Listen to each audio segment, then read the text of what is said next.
Gjør klart til opptak. Fluffer?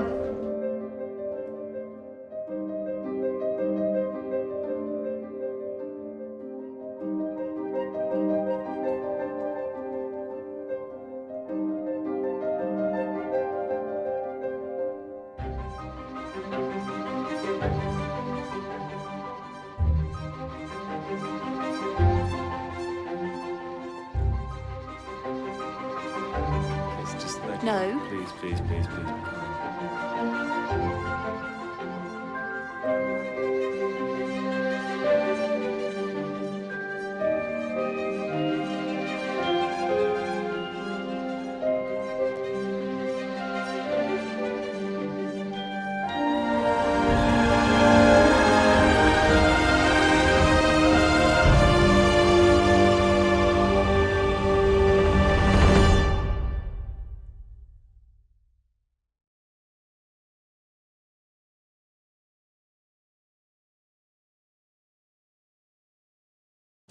You're still playing detective. How quick?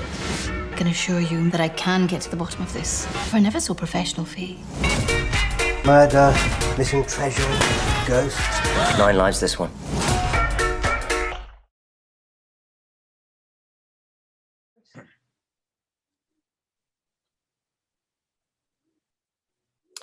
Hello, welcome to Unrestricted View Film Festival. My name's James Wren and I'm the festival director. And today, for this episode, I'm joined by Laurin, who is the director, writer and producer of the fantastic You Promise. Hey Lynn, great to meet you.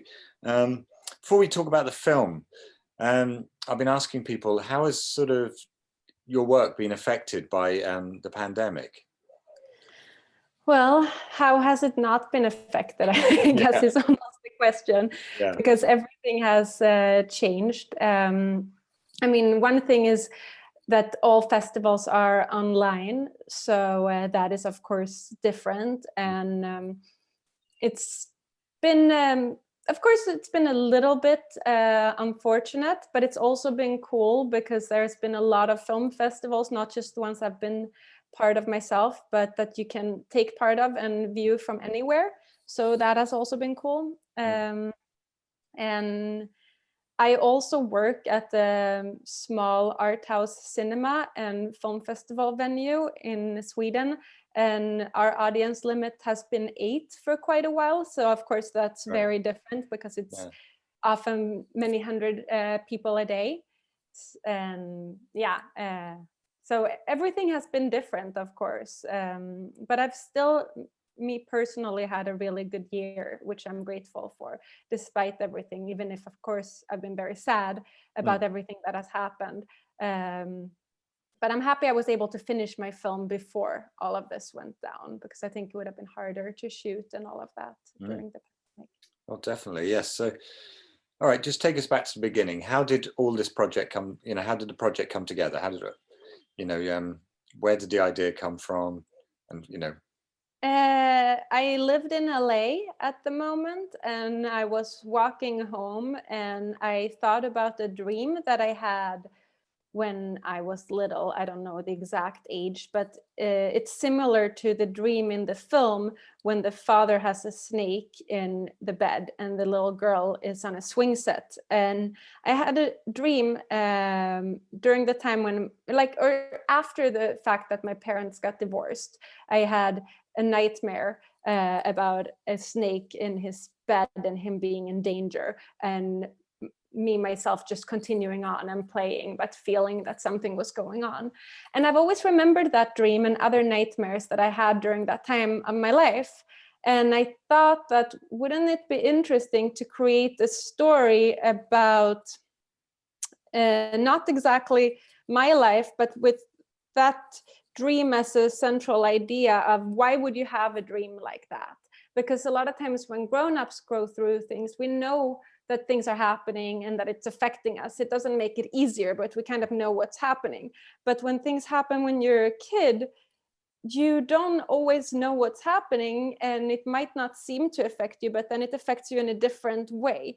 And I've heard that about all kinds of other traumas that people went through as children. So I thought that was a very just interesting thing to write about. So I created a bunch of fictional scenes and threw in a few scenes based on memories to the mix, and wanted to describe a process of changing father figures from a 5-year-old girl's perspective.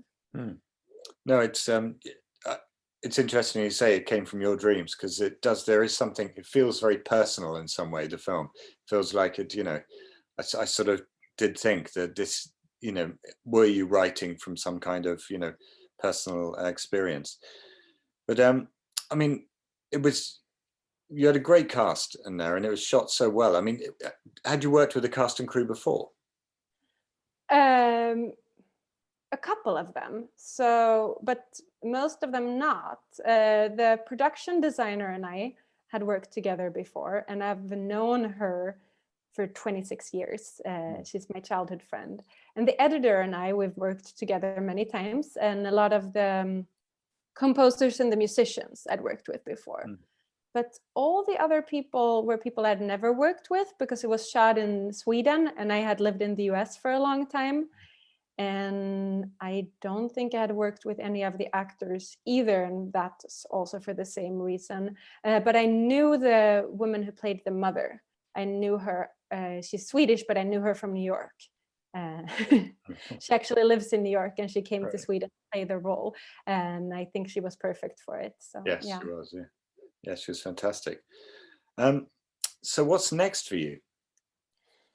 Well, right now I'm still having the film in some festivals, so that's something that I'm that's super fun, and it also takes sometimes a little bit of work. You send different things to different festivals and you promote it. So I try to really let it take its time, so it can get seen by as many people as possible. And then I'm in pre-production for a music video that we're going to shoot in the end of June, and that one is a music video, but you will also be able to almost watch it like a short film. It'll be quite narrative as well. Yeah. And then I work at the art house cinema, and I think, and oh yeah, I just had a baby too, so I think these things, it's plenty. Just had a baby? I not just had a baby, but she's 10 months now. So oh, wow. She was born actually 4 days before the final export of the film was done. So yeah, it's been an all at once kind of year. Pandemic, baby, and film. Yeah. Well, congratulations. Thank you. Thank you. Okay. Well, I'll finish up with this, but is there anyone in particular, and it can be within the film world or not, that inspires you? Oh yeah, so many people. Wow. How to choose? Wow.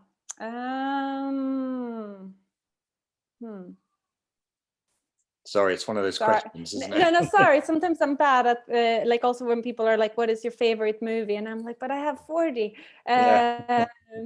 Well, let me give a couple of examples that are very different. So I really enjoyed the Danish director Susanne Bier, who made, for example, After the Wedding, and recently made this HBO show, The Undoing. I really, really enjoy her work, and it really inspires me when it comes to how to tell how to make a drama, but still have it a little bit edgy, but still very realistic.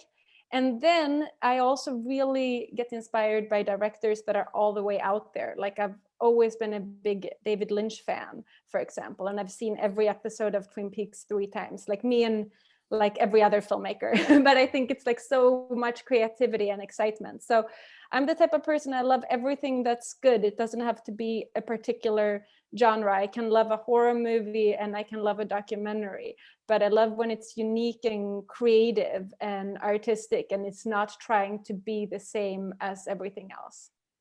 Fantastic. Yeah. That was a really good answer. Oh, thank you. Well, thank you for taking the time to speak to us today. It was, thank you so much for meeting with me. No, lovely to meet you. And for having my film at your festival. I really appreciate it. well, it was a no-brainer for us. It's a fantastic film. Thank you. Thank you. And everyone can see it. It's part of Shorts 4 on Thursday the 29th of April. You can get tickets at unrestrictedview.co.uk or uvff.co.uk. It's been great chatting to you, Lynn, and as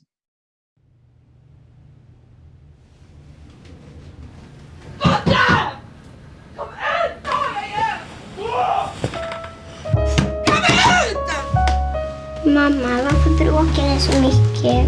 Pappa, jag ska skiljas. Okej. Kommer vi få ett rum här och ett hos pappa? Det kanske ni får här. Peter är dum i huvudet.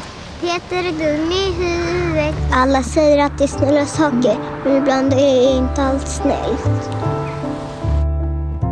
Är du rädd? Nej.